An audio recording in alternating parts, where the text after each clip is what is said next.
আসসালামু আলাইকুম। চলে আসলাম আমি আজকে আমাদের বাড়িতে অনেকদিন আসলাম। আসার পরে দেখলাম বিভিন্ন আমার আম্মু শাকসবজি লাগাইছে। শাকসবজি বলতে এই ধরেন মরিচ গাছ মানে বিভিন্ন রকম সবজি। যাই হোক এই সবজির মধ্যে পরে অনেক কিছু লাগাইছে যা বললো নাকি দেখেন আমার আগায় গাঁটা শুরু করছে। তরি কি আমি করতেছি? তারপর আমাদের একটু আমাদের উপরের অংশটা দেখেন কত সুন্দর। সবচেয়ে বেশি ভালো লাগছে এই যে চারপাশে সবুজ আর সবুজ। আসলে আমরা যেখানে সাধারণত গেছিলাম মানে ছাদে বেশিরভাগ যাই মানে ওই ছাদের টুকিটাক ছোট, ছোট গাছ থাকে। আমার কাছে এগুলো একদম ভালো লাগে না। কিন্তু আমাদের বাড়িতে আসার পরে এই যে চারপাশে এই যে লম্বা, লম্বা সুন্দর, সুন্দর গাছগুলো দেখলে মনটা অনেক ভালো হয়ে যায়। এখানে বিভিন্ন রকমের গাছ দেখছেন কলা গাছ, নারিকেল গাছ আরো আছে পেঁপে গাছ। পেঁপে গাছের কথা বললে তো কি আর কম এগুলো হচ্ছে আমার মায়ের হাতের গাছ। আমার মা দেখুন কত সুন্দর করে লাগাইছে তা বললেও ভুল হবে। এই যে দেখেন একদম আমার গাছ ভর্তি পেঁপে। যা বললে ভুল হবে। এই পেঁপেগুলো দেখলেও আপনারাও তো নিজে অবাক হয়ে যাবেন। কেউ কিন্তু নজর দিবেন না মাশাআল্লাহ বলবেন। কারণ মাশাআল্লাহ ছাড়া কেউ বলবেন না।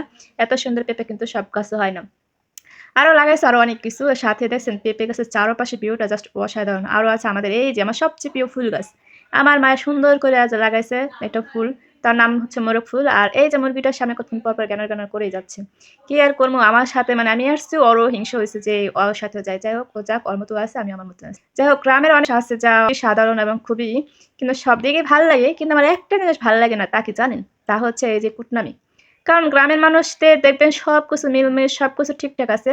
কিন্তু একটা জিনিস ঠিক নেই সেটা হচ্ছে আপনি যতই ভালোভাবে চলেন না কেন বা যতই সুন্দরভাবে চলেন না কেন, আপনার নামে একটা কুটনামি করবেই। সে যতই আপনি যত ভালোভাবে তাদের সামনে চলেন না কেন, যতই ভালোভাবে আপনি আপনার নামে তার গুনাগুন করা তাদের সর্বোচ্চ একটা কাজ।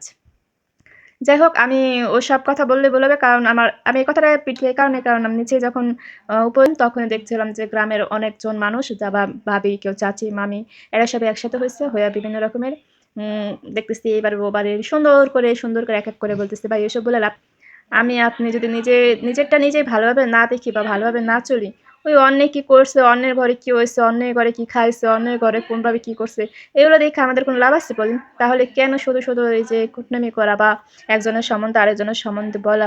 আগে নিজে দেখেন নিজের ঘরে কতটা ঠিক আছে। নিজের ঘরে কতটা আছে বাস্তবতার আগে সম্মুখীন হন ভাই। সম্মুখীন না হলে না কোনোভাবেই চলা যায় না। আর এটাই হচ্ছে বাস্তবতা। যে আপনি যতটুকু ভালোভাবে চলবেন, যতটুকু এভাবে চলবেন আর অতটুকু হচ্ছে আপনার সফলতা।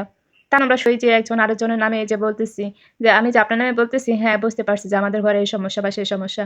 আপনার ঘরে যে সমস্যা নাই তারও বা কি গ্যারান্টি আছে? প্রত্যেকের ঘরে সমস্যা থাকেই। আর এটার সম্মুখীন বা বাস্তবতা হয়তো আমি আপনি বুঝতে না পারলেও একদিন না একদিন ঠিকই সম্মুখীন হয়ে থাকি। কেননা প্রত্যেকের ঘরেই আমি দেখছি খুবই মানে হয় আমি কারণ এই যে কাজকর্মের ক্ষেত্রে বা পড়াশোনার ক্ষেত্রে বাইরে থাকা হয় এবং কি অনেক মানুষের সাথে চললাম, বন্ধু-বান্ধব, বিভিন্ন মানুষের সাথে চলাফেরা, তার সাথে থাকা, ওঠা, বসা। তার মানে একেক দেশের একেক তাদের সাথে মানে একেকজন হচ্ছে যদি থাকে তাহলে হয় ৫ টা মানুষ হচ্ছে ৫ রকমের। আর এই ৫ টা মানুষের সাথে চললে বা মিশে ওটা হচ্ছে বিভিন্ন একটা ট্রাফ। মানে এদের সাথে খুব ভালোভাবে চলতে হয়, মিশতে হয় এবং কি এদের মন জোগাড় চলতে হয়। আর যদি আপনি একজনের মনে একটু কোনো রকম কালারিং হন, তখনই দেখবেন যে সে আপনাকে অন্যভাবে দেখতেছে কিংবা অন্যভাবে সে আপনাকে মানে মেনে নিচ্ছে হয়তো সে শত্রুভাবে নিতেছে হয়তোবা সে বা বন্ধুর ক্ষেত্রে অনেক সময় দেখা যায় বন্ধু ভাইবা নিলেও আপনাকে সে মনে, মনে শত্রুও ভাবতেছে। যাই হোক সে শত্রু ভাবলেও কিন্তু তার কথা ওরকমভাবে নাই করে মানে আমাদেরকে যতটা পারবেন সুন্দরভাবে মানে নিজেকে মানিয়ে নেওয়া বা সুন্দরভাবে নিজেকে গুছিয়ে তারপর সামনে কারণ এগুলো আমার আজকের কথাগুলো অর্থ না মানে এই কথার পৃষ্ঠে কথাগুলো যা আসে যা আরকি এইগুলোই আরকি। কারণ আমরা সম্মুখীন হই। আবার অনেকে আছেন যে মানে এতটা বিনয় দেখাতে যে অতিরিক্ত দেখায় ফেলে। যার কারণে পরবর্তীতে কথাগুলো কিনতে হয়। কারণ এই যে দেখেন আমাদের যেমন এই গাছটা আছে, এই গাছগুলো যে চারপাশে গাছগুলো আজ আছে কাল তো থাকবেই। কালকে নাও থাকতে পারে। এই যে যেমন আমাদের এই ফুল গাছটা কি সুন্দর এখন সে বড় হয়ে ফুল দিচ্ছে। তাকে দেখতে কিন্তু খুব মাশাআল্লাহ সুন্দর লাগতেছে। কারণ তার চারপাশে ফুল, ফুলগুলো এই যে আমি ধরতেছি কিংবা এর বিচিগুলো দেখতেছি। এক্সাম্পল এটার মতনই সেম আজকে আপনি ভালো আছেন, আপনার সৌন্দর্য সবাই দেখতেছে, কালকে আপনার সেই সৌন্দর্যটা নাও থাকতে পারে। তাই সুন্দরভাবে সবার সাথে আমি মনে করি ভালো ব্যবহারটাই হচ্ছে আসল বৈশিষ্ট্য। তাই আমাদের প্রত্যেকেরই উচিত কারণ এই যে আজকে আসছি বা কালকে নাও থাকতে পারে তাতে কোনো গ্যারান্টি নেই। কারণ হায়াত মরণ হচ্ছে আল্লাহর হাতে। সেগুলো বলে লাভ নাই। কারণ এইসব বলতে গেলে তারও ইতিহাস।